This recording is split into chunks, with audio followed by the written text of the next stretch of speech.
নমস্কার, অগ্রগতি Anjana's kitchen and ব্লগে সকলকে জানাই স্বাগত।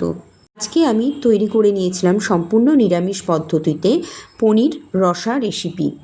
এই পনিরের নিরামিষি রেসিপিটি আমি কিভাবে করেছিলাম আসুন দেখে নেওয়া যাক। নিরামিষের দিনে যে কোনো অনুষ্ঠানেতে এই পনির রসা রেসিপিটি আপনারা অনায়াসেই তৈরি করে ফেলতে পারেন। এছাড়া পনির দিয়ে এই নিরামিষ রান্নাটি কিন্তু ভগবানের ভোগেতেও দিতে পারেন। এটা কিন্তু খুব ভালো হয়, সিম্পল কয়েকটি সাধারণ ঘরের জিনিস দিয়েই তৈরি হয়ে যায় এই পনির রসা রেসিপিটি। হাতের কাছে পাওয়া যাবে এরকম দুই একটি মশলাপাতি দিয়ে কিন্তু এই পনির রসা রেসিপিটি তৈরি করে নিতে পারবেন খুব সহজে। তো আসুন দেখে নেওয়া যাক আজকে আমি কি মশলা দিয়ে এই পনিরের এই নিরামিষ রান্নাটিকে তৈরি করে নিয়েছিলাম। পনির রসা রেসিপিটি তৈরি করতে প্রথমে লাগবে পনির, আর আমি এখানে 200 গ্রাম মতন পনির নিয়ে নিয়েছিলাম। পনিরগুলোকে চৌকো টুকরো করে কেটে নিয়েছিলাম।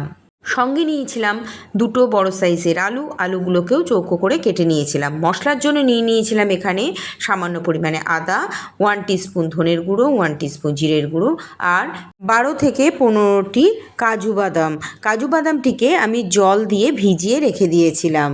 কাজু বাদামটিকে আমি প্রায় আধ ঘন্টা মতন ভিজিয়ে রেখেছিলাম। তারপরে এটি শিলনোড়াতে বেটে একটি স্মুথ পেস্ট তৈরি করে নিয়েছিলাম। একই সাথে জিরের গুঁড়ো ও ধনের গুঁড়োর সাথে আদাটিকে পেস্ট করে নিয়েছিলাম।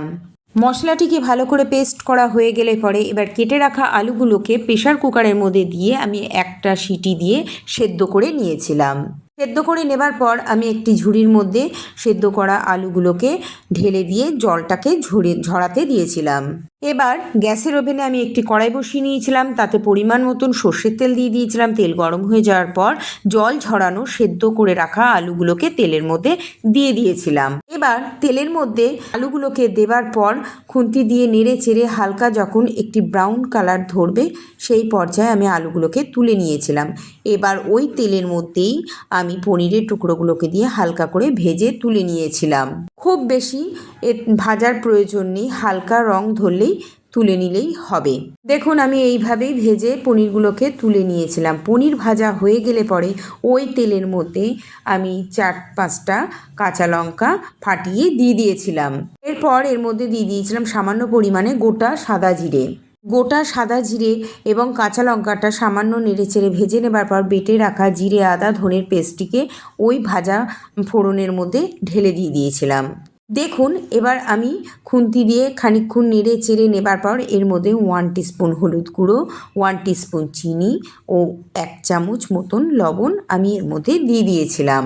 লবণ হলুদ চিনি দিয়ে আমার এই বাটা মশলাটির সঙ্গে ভালো করে মিশিয়ে নেবার পর এবার আমি এর মধ্যে 1 টিস্পুন ঝালের গুঁড়ো দিয়ে দিয়েছিলাম।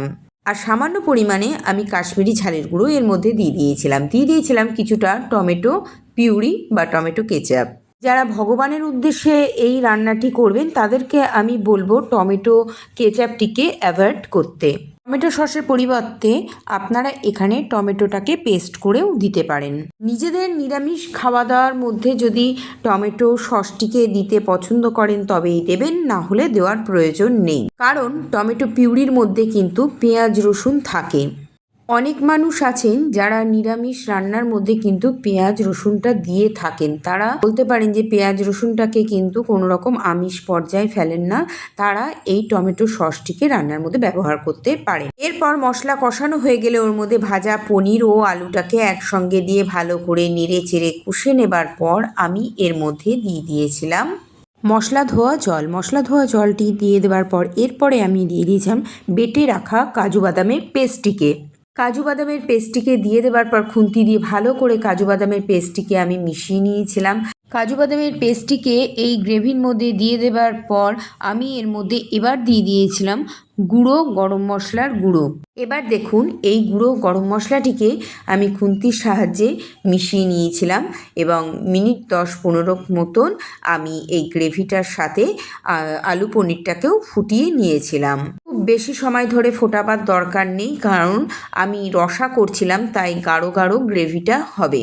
আলুটাকে আমি যেহেতু প্রথমে সেদ্ধ করে নিয়েছিলাম আর পনির হচ্ছে নরম জিনিস, তো ভেজে নেবার পর দুটোই কিন্তু আধ সেদ্ধ মতন হয়ে গিয়েছিল, তাই খুব বেশি সময় লাগবে না, সেই কারণে অল্প পরিমাণে জল দিয়ে ঘনত্বটা বুঝে নামাবেন। আপনারা চাইলে এর মধ্যে বাটারও ছড়িয়ে দিতে পারেন, আমি এখানে বাটারটা দিইনি।